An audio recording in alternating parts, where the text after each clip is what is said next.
the suggestion is to turn on Clair de Lune. So if you have somebody in your class that can play Clair de Lune, I have a keyboard that I'm going to put in the wagon if you want. And I also have the music, and it's a really simplified version of it. So if either you know how to play it or somebody else, I mean, it's on the CD, so you don't have to play it if you don't want to. But if you have a child that even can play just like a few measures, it'll make them feel pretty good that they're playing it. So that's kind of fun. So I'll have this in the wagon, and it just kind of introduces Debussy without, because we don't start with the music, we start with Mary Cassatt. So first, I think the key that I wanted to make sure that got across with her is that she is phenomenal, as far as she is like one of the only American Impressionist painters, and she's a woman. So the fact, the quote that I think, the quote I loved the most was that she wasn't great because she was a female artist. She was a great artist, and she just happened to be female. She was just this amazing artist. And people would see her, apparently, she had a lot of friends, Monet, Manet, Degas, a lot of the different artists that we study and fame knew her because she's from Pittsburgh, Pennsylvania. She's not from Europe, but her family was kind of upper middle class and wanted to give her an education. So she was able to go and study in Paris, and so she got a lot of really great education there.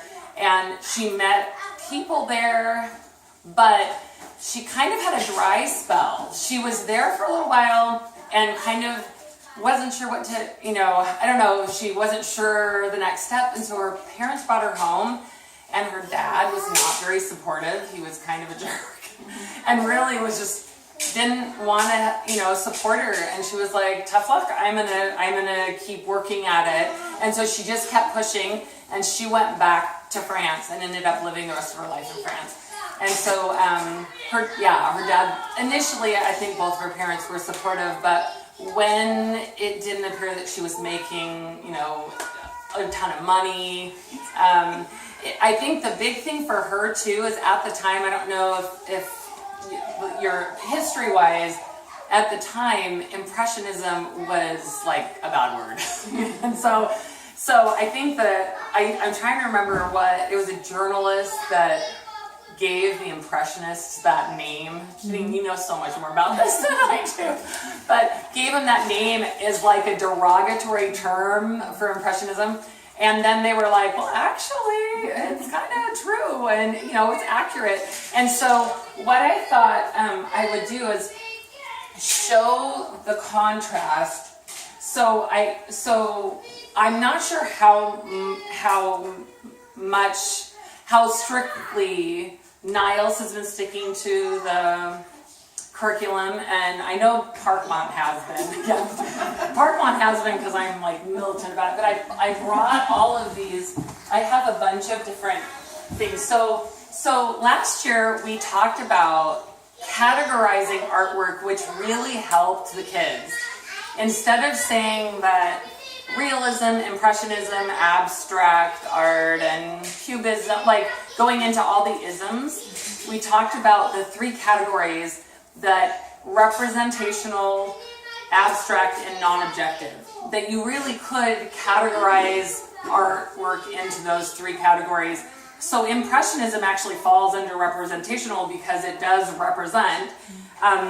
But you've got like realism like this, where it looks so real. I mean, a lot of Hartnett's artwork, because he did everything like true to life size. Apparently there was in one of the museums, one of the guards kept trying to hang his coat on the hook that was just a painting. So he was really amazing. So this is clearly very much realism. This is actually one of my favorite Picasso paintings. This is before he became before his Rose period. I think he was 17 when he painted this. So this is a lot more representational. But then you've got Jackson Pollock that is non-objective, and really there's like no rhyme or reason. Chagall. I would say this. Would you say abstract because you've got a violin playing goat? I mean, you definitely got people that look like people, but I think it typically Chagall is going to be abstract. Okay, and then Bierstadt, the painting that we use for him is actually, it looks a lot like Yosemite, so it's very representational. So you can go as much as you want into kind of explaining where these are going to be a lot more representational.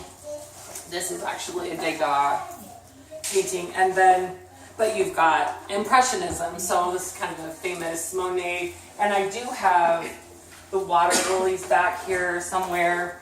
This one is a Winslow Homer, but it's a lot more impressionistic. This one actually is Impressionism, but it's one of the first, it's a Manet, and it's one of really early Impressionism.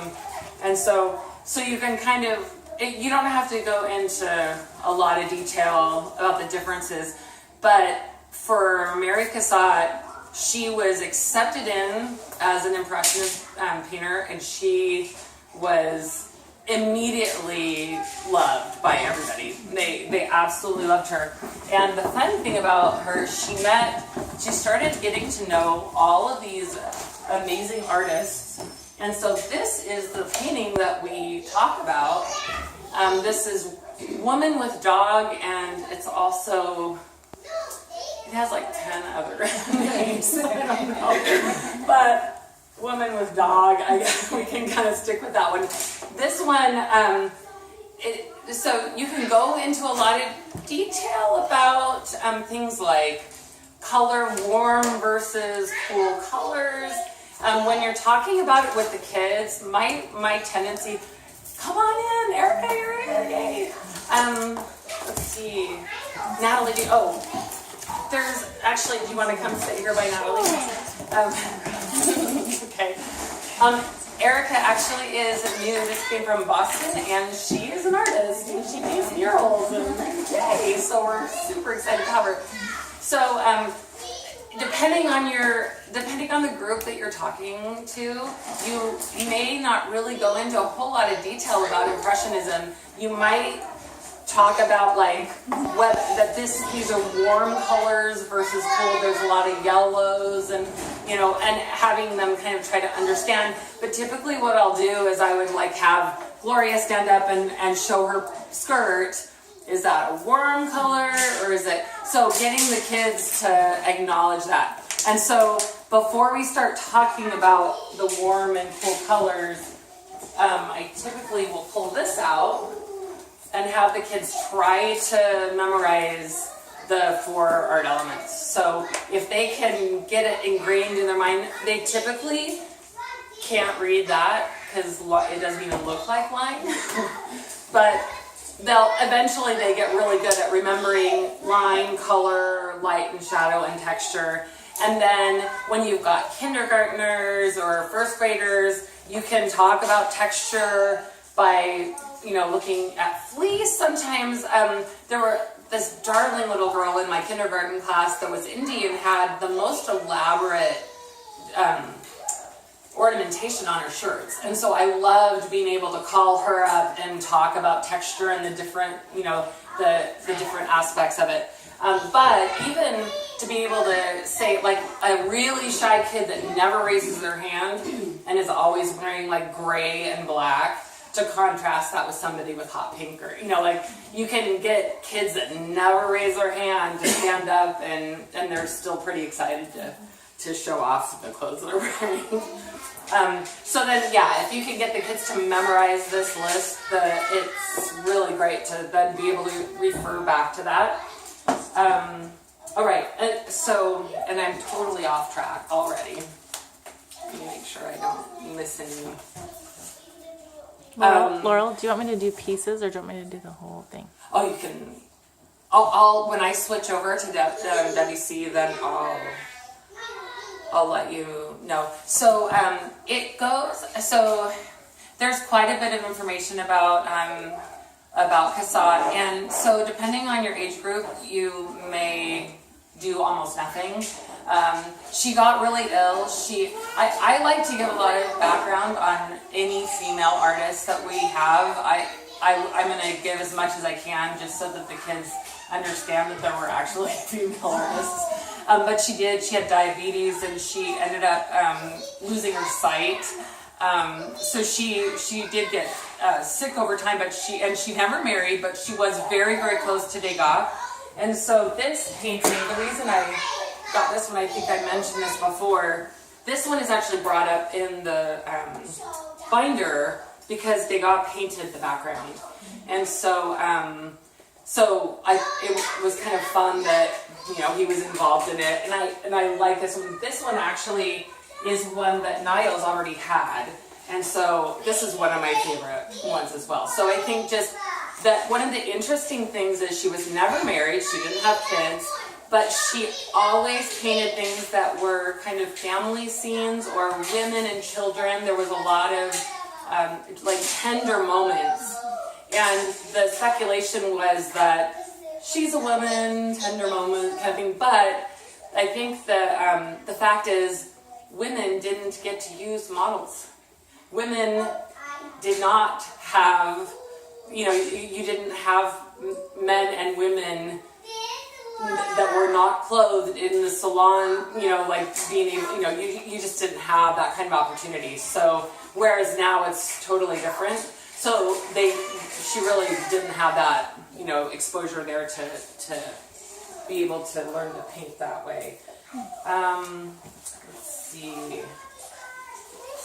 And then it talks about impressionists, like how impressionism differs from realism, and that it's kind of moments of everyday life, and different bright colors. And so you can bring in, I thought that it was kind of fun to take, I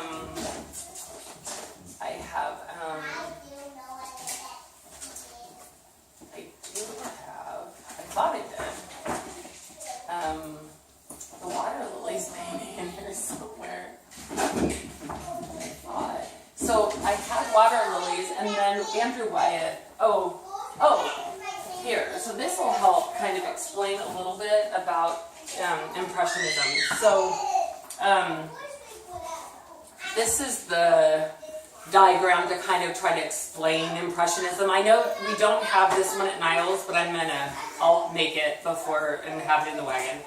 I know we do Syrah in a couple of years. We'll have the pointillism in the garden scene. So this is France and the Eiffel Tower, and then they did all their most of the painting was done outdoor.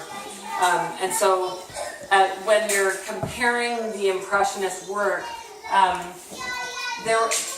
you have real, like this painting is Manet. So we looked at another Manet that really doesn't look that impressionistic. It was this one. So, I mean, he was cutting edge Impressionism, but this one, from far away, it looks very real. I mean, it looks like but this is one I do like to bring up to the kids and show them, that the buttons and like the hat, they're just smears of color. Like if you get really close to the painting, it does not, Eli, look. See, they have it looks, these little, I mean, that doesn't look like anything, from far away. It looks a lot more real. And then, then you've got the water lilies that are really, very textural, and it's obvious that they're different. So you could kind of just explain. I actually brought this one up too, because I love Andrew Wyatt and the absolute realism of the curtains. I just love how it looks so real, and that's a really good contrast between Impressionism and the others.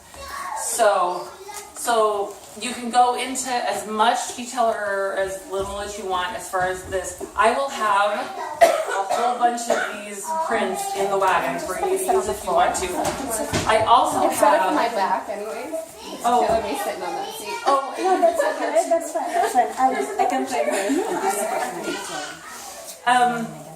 One other thing I have here is I printed out some. So I don't know if you have document cameras to show. Yeah. Okay, so these are all the different bustles that they were showing, like these metal bustles, like crazy. So I tried to print out some fun pictures of what the dresses look like and how I thought that the kids would get a kick out of how crazy the outfits were. And these were actually, this is from like a fairly recent play. So I have a few pictures of those kind of things if the kids want to look at those. Okay, and so as far as switching over to the music, I have this. So this is in. Do you want me to stop it? Oh yeah.